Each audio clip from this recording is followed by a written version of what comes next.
On vous présente une nouvelle production facile d'implantation et d'entretien pour créer une nouvelle diversité économique et écologique à votre boisé.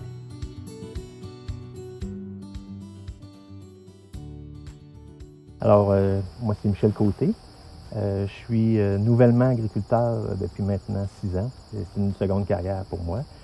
La carrière a débuté quand, justement, je cherchais une façon d'avoir une seconde carrière ou une retraite quand même assez hâtive, mais une retraite en faisant autre chose que je faisais avant. Alors, je cherchais surtout un volet forestier, une terre à bois, je regardais. Je suis tombé sur cette terre-ci de 44 hectares. Et sur les 44 hectares, il y en a 2 hectares qui étaient en érable hier. C'est un projet qui m'intéresse aussi, que j'ai démarré. Et j'avais ces 3 hectares-là en friche, parce que ça n'avait pas été cultivé depuis quelques années. Puis j'ai examiné différentes possibilités, puis j'ai décidé de planter du sureau. Donc en 2014, au mois d'août 2014, j'ai planté à peu près 2500 plants de sureau. C'est parti sur les 3 hectares de terrain qu'il y avait ici. Donc le projet a débuté comme ça. Les sépiers, ils creusaient, c'était des pots de, je pense que c'est 2 gallons en pot. Donc ils creusaient le trou, on déposait le plan là, on refermait ça, puis on passait au suivant. Et ça a été fait sur une fin de semaine avec l'aide d'amis et de la famille. On a fait le tour en 2 jours. Quand j'ai pris la décision d'aller vers le bio, la fertilisation se limite à du fumier de poule que j'étends à raison de 500 kg par hectare environ. Donc là, c'est mécanique, là, mais c'est essentiellement ça pour l'instant. Je le fais au printemps, une première fois, oui, vers la fin mai, et une deuxième application généralement début juillet, c'est avant la floraison, grosso modo. Je fais une taille chaque printemps. J'élimine à peu près, je dirais, le tiers des tiges. Les plus vieilles tiges, j'ai rabat au sol, puis ils repoussent dans l'année.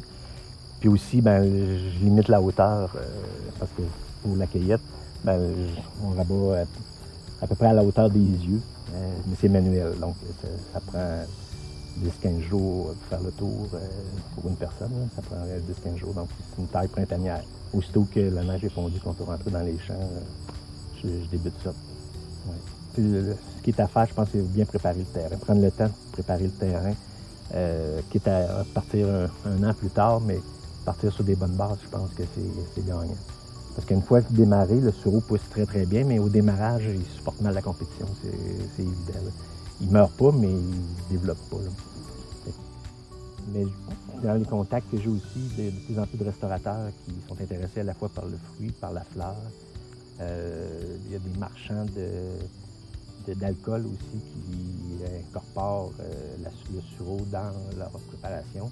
Fait que c'est des petits marchés qui se développent aussi. Là. Fait que c'est un peu je dirais, le guess que j'ai fait en allant avec un fruit totalement émergent. Là. Je ne voulais pas concurrencer les producteurs de petits fruits bien connus comme la fraise ou le bleuet. Ou quand tu pars en retard dans un marché, je trouvais ça plus difficile. Donc, je cherchais un fruit en émergence où le risque est plus grand parce que le marché n'existe pas. Mais quand ça décolle, tu en as le premier, tu en profites plus. À chaque printemps, en fait, à l'été, en juillet, chaque bout de tige comme ça forme des fleurs. Donc, chaque fleur se transforme en fruit. Là, il est pommeux, il va grossir un petit peu plus, à peu près un petit peu plus gros, presque un petit bleuet sauvage. Et il va devenir vraiment mauve pour la couleur du sureau. Donc, quand c'est mûr, c'est important que ce soit très mûr, la cueillette se fait manuellement. La culture du sureau, c'est pas une culture difficile, qui est très demandante. Il y a peu de maladies, peu de ravageurs jusqu'à présent. Et une fois que la plante est démarrée, elle prend le dessus et ça pousse rapidement. Là. Donc, c'est pas une culture qui est difficile à entretenir, je trouve. La cueillette est manuelle, bien sûr, donc ça prend des bras, mais c'est une cueillette qui se fait à un moment de l'année où il ne fait pas trop chaud, quand ça arrive en septembre aussi, pour la région. Donc, c'est une cueillette qui est agréable à faire. T'es debout, t'es pas à genoux. Donc, c'est une culture intéressante. Je ne regrette pas le choix d'avoir choisi ce petit fruit-là pour cette culture.